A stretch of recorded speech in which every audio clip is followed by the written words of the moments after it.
Dy gjëra e kënaqin të madhin Allah, dy gjëra ju si shmangeni dot atyre. E para shahadeti, pra që është fillimi, mesi dhe fundi, pra që Zoti është një dhe një i vetëm, i qofshim atij fal. A di si është puna jonë si musliman dhe muslimane? Ne jemi ngar me shahadetin. Pra ne jemi njerëz besimtarë në Zot, edhe besimtare, motrat tona ndershme dhe vëllezërit tonë. Tani gjithë themi la ilaha illallah. Kuptimi i fjalës la ilaha illallah është që nuk ka Zot tjetër që meriton të adhurohet përveç se Zotit që na krijoi neve dhe universin.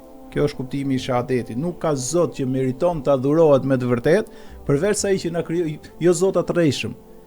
Jo Zota që s'kan kriju asgjë.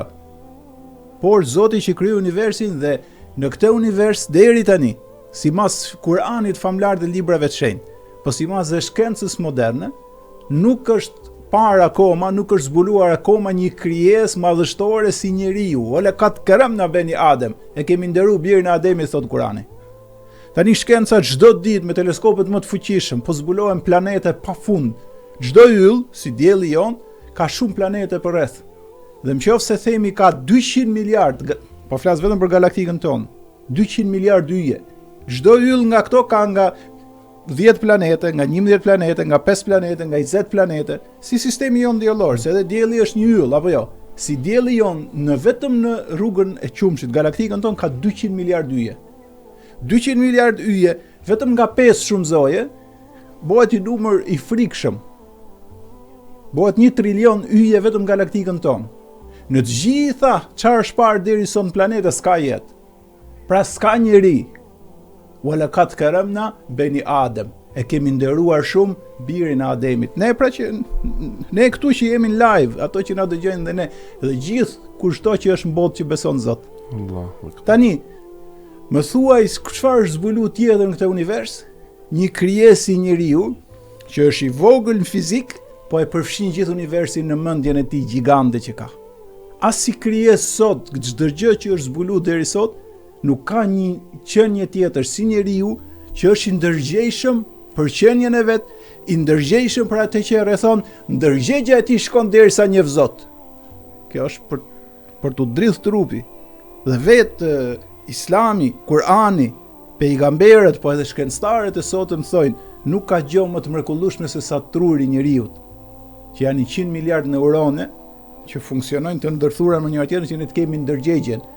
Ti ta njohësh veten kush je dhe unë ta njoh veten kush jam.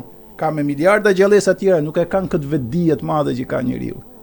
Dhe kjo vetdije që na dha i madhi Zot na bën neve ta përkufizojmë gjithë universin. Ne jemi shumë të vegjël, po ne e përfshim.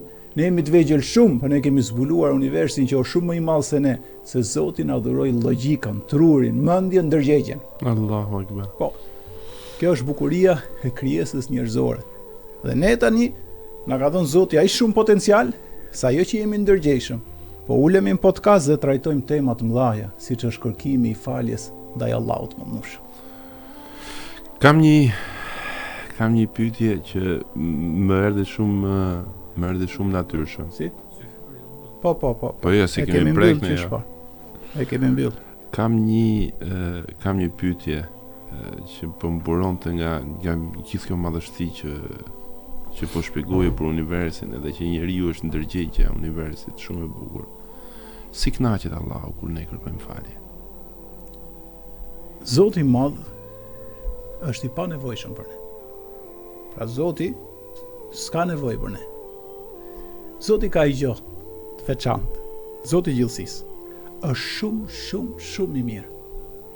Që do të thotë, ai kur ne pendohemi dhe kur ne kthehemi dhe kur ne kërkojmë falje dhe kur ne ecim rrugën e drejtë, ai kënaqet shumë. Sa? Pejgamberi alayhis salam ka përshkruajtur diçka shumë të bukur. Ka thënë: Allahu ashaddu farhan. Tha, Zoti kënaqet më shumë kur pendohet njeriu. Dhe jep shembullin pejgamberi alayhis salam. Thot, i madhi Zot kënaqet me pendimin e robit i. Pra kur ne themi, o Zot më fal, unë do kthej sa të kem më shumë mundësi në rrugën e drejtë. Kjo është pendimi. që kthehesh nga gabimet në veprat e mira, nga kotësia në rrugën e drejtë, nga ignoranca në dituri, nga errësira në dritë. Kjo është kuptimi i udhëzimit, që ti pendohesh për gabimet edhe për rrugën e keqe që ke qenë. Ka thonë, gëzohet më shumë Zoti i gjithësisë me njeriu se sa një person që po udhton shkretir. Në përpara ishte shumë e vështirë. Merrje kafshën, po themi deven apo një kal, sipas mundësisë që ishte, dhe rruga ishte shumë e gjatë dhe pjesë të veçanta ishin shkretir. Pra ti ishe i mbaruar pa kafshën që t'udhtoje, pa ushqimin dhe pijen që merrje me vete. Tani thot, një person po udhtonte dhe gjatë rrugës në nxehtësia madhe shef një pemë me hije. Dhe thot, po ndaloj pak të pushoj, edhe pastaj do vazhdoj rrugën. Shtrihet në hijen e pemës për t'u qetësuar, zën gjumi, e hap syt, zgjohet, sheh që kafshën nuk e kishte. Kafsha ishte jeta. Mbi kafshën ishte ushqimi dhe pija. Imagjino tani të mbetes në shkretir pa ushqim, pa pije, pa kafshën. Edhe çohet i stresu dhe shkonte majtas djathtas nga të gjitha anët, gjente i shalla, po e shikoj që ta merrte kafshën, se aty kishte ushqimin, pijen dhe do të vazhdonte udhëtimin. Edhe imagjinon në vapën e madhe, kërkoi, u lodh shumë, nuk e gjeti.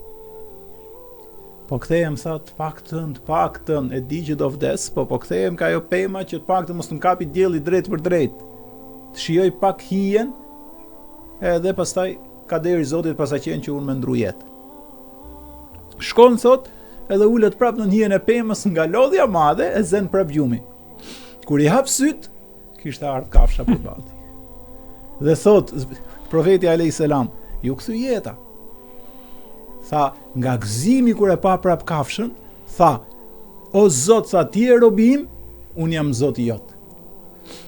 Kjo fjalë që nxjerr nga feja. Ti thush ti Zotit, ti je robi im, por thot, nga gëzimi i madh, pa dashje, ngatroi rolet. Vetëm me thon, o Zot, unë jam robi jot, ti je Zoti im. Faleminderit që më solle kafshën, tha të kundërtën. Imagjino ç'a gëzimi. Tha, Zoti gëzohet më shumë se sa ky kur ne pendohemi. Si ç'a Zoti kemi. No. Pra i madhi Zot, kur ne hym në rrugën e drejtë, në rrugën e Zotit ton dashur, ai gëzohet shumë. Po do thush ti edhe me drejt, po më Zoti ndore ka me na udhëzuar neve. Ja, pra këtu është bukuria njerëzore. Ta zgjedhësh rrugën e drejtë me dëshirë. Të kërkosh falje me dëshirë, se po do të Zoti e bonte me imponim, por nuk do ketë shpërblim. Zoti na ka lënë neve në sprovë, në zgjedhje të lirë. Pra neve zgjedhim rrugën e drejtë duke pas mundësi me shku në rrugën e keqe. Këtu Zoti me dashje urdhër e ka dhe ne na shef gjithë jetën sejdë, nuk është ky qëllimi. Këtu është bukuria e krijesës. Nëse shpar tham kapaciteti i mendjes, tani po flasim kapaciteti i zgjedhjes lirisë njerëzore.